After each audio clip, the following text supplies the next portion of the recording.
February ತಿಂಗಳಲ್ಲಿಯೇ Almatti amusement park ಉದ್ಘಾಟಿಸಿ ಪ್ರವಾಸಿಗರಿಗೆ ಅನುಕೂಲ ಕಲ್ಪಿಸಲಾಗುವುದು. ಜೊತೆಗೆ ವಾಟರ್ ಸ್ಪೋರ್ಟ್ಸ್ ಚಟುವಟಿಕೆಗಳಿಗೂ ಆದ್ಯತೆ ನೀಡಲಾಗುವುದು ಎಂದು ಜವಳಿ, ಎಪಿಎಂಸಿ ಹಾಗೂ ಸಕ್ಕರೆ ಸಚಿವ ಶಿವಾನಂದ ಪಾಟೀಲ್ ಹೇಳಿದರು.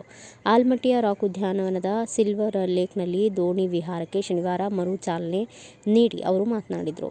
10 ವರ್ಷಗಳಿಂದ ಬಂದಾಗಿದ್ದ ದೋಣಿ ವಿಹಾರಕ್ಕೆ ಇದ್ದ ಎಲ್ಲ ತೊಡಕುಗಳನ್ನು ನಿವಾರಿಸಿ ಚಾಲನೆ ನೀಡಲಾಗಿದೆ. ಇದರಿಂದ ಪ್ರವಾಸಿಗರಿಗೆ ಅನುಕೂಲವಾಗಲಿದೆ. ಪ್ರತಿಯೊಬ್ಬರು ₹50 ಇಂದ ₹100ವರೆಗೂ ಪ್ರವೇಶ ದರವಿದೆ ಎಂದು ತಿಳಿಸಿದರು. ಆಲಮಟ್ಟಿಯನ್ನು ಮನೋರಂಜನಾ ತಾಣದ ಜೊತೆಗೆ ವಿಜ್ಞಾನ ಕ್ಲಾರ್ಕಿದ್ದು, ಇದು ಶೈಕ್ಷಣಿಕ ಪ್ರವಾಸಕ್ಕೂ ಅನುಕೂಲವಾಗಲಿದೆ.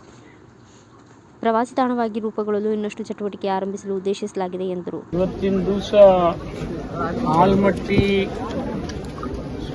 ಒಂದು ಅತ್ಯಂತ ಪ್ರೇಕ್ಷಣಿಕ ಸ್ಥಳವಾಗಿ ಪರಿವರ್ತನೆ ಆಗ್ತಾ ಇದೆ.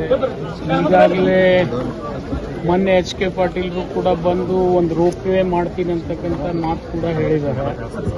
ಇವತ್ತು ಕಾರಣಾಂತರಗಳಿಂದ ಈ ವಾಟರ್ ಬೋಟ್ಸ್ ಬಂದ್ ಮಾಡಿದ್ವಿ ನಾವು 2016ರಲ್ಲಿ ಒಂದು ಘಟನೆ ಆಗಿತ್ತು. ಆ ಹಿನ್ನೆಲೆಯಲ್ಲಿ ಪುನಃ ಅದನ್ನು ಏನೇನು ಸೇಫ್ಟಿ ಮೆಜರ್ಸ್ಗಳನ್ನು ತೆಗೆದುಕೊಳ್ಬೇಕು ಅದನ್ನು ತೆಗೆದುಕೊಂಡು ಇದನ್ನು ಪುನಃ ಪ್ರಾರಂಭ ಮಾಡ್ರಿ ಅಂತಕ್ಕಂಥ ಬೇಡಿಕೆ ಬಹಳ ಪ್ರವಾಸಿಗರದಿತ್ತು.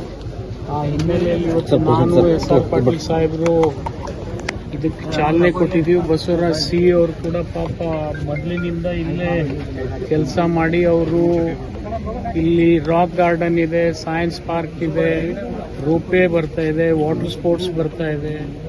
ಇವೆಲ್ಲ ಬರೋದ್ರಿಂದ ಆಲಮಟ್ಟಿ ಉತ್ತರ ಕರ್ನಾಟಕದ ಒಂದು ಪ್ರೇಕ್ಷಣಿಕ ಸ್ಥಳ ಆಗಿ ಪರಿವರ್ತನೆ ಆಗ್ತಕ್ಕಂಥ ಒಂದು ಎಲ್ಲ ಅವಕಾಶ ಇದೆ. ಮತ್ತು ಈಗಾಗಲೇ ತಾವು ನೋಡ್ತಾ ಇದ್ದೀರಿ, ನವೆಂಬರ್ನಿಂದ ಜನ ಬರಲಿಕ್ಕೆ ಪ್ರಾರಂಭ ಮಾಡ್ತಾರೆ. ಮೇ ಜೂನ್ವರೆಗೆ ಸಾಕಷ್ಟು ಜನರಿಗೆ ವೀಕ್ಷಣೆ ಮಾಡಲಿಕ್ಕೆ KRS ನಂತರ ಒಂದು ಪ್ರೇಕ್ಷಣಿಕ ಸ್ಥಳ ಅಂದರೆ ಇವತ್ತು ಆಲಮಟ್ಟಿ. ಆ ಹಿನ್ನೆಲೆಯಲ್ಲಿ ಸರ್ಕಾರ ಒತ್ತು ಕೊಟ್ಟು ಇದನ್ನು, ಮತ್ತು ಸೈನ್ಸ್ ಗಾರ್ಡನ್ನು ಇದೆ ಇಲ್ಲಿ, ಇವೆಲ್ಲಕ್ಕೂ ಒತ್ತು ಕೊಟ್ಟು ಮಕ್ಕಳಿಗೆ ಒಂದು ಪ್ರವಾಸಿ ತಾಣದ ಜೊತೆ ಶೈಕ್ಷಣಿಕ ಅಧ್ಯಯನ ಕೂಡ ಆಗಬೇಕು ಅಂತಕ್ಕಂಥ ಹಿನ್ನೆಲೆಯಲ್ಲಿ ಈ ಕೆಲಸ ನಾವು ಮಾಡಿದ್ದೀವಿ. ಜೊತೆಗಿಲ್ಲಿ ಒಂದು ಉತ್ತರ ಕರ್ನಾಟಕದಲ್ಲಿ ಫಿಶರೀಸ್ ಕಾಲೇಜ್ ಮಾಡಬೇಕಂತಕ್ಕಂಥ ಬೇಡಿಕೆ ಕೂಡ ನಾವು ಇಟ್ಟಿದ್ದೀವಿ.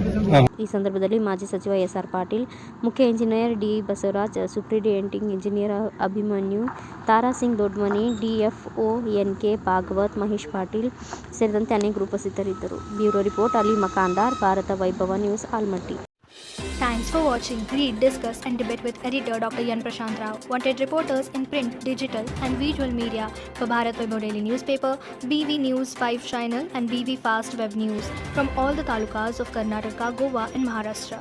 If interested, send your resume to 9019229369.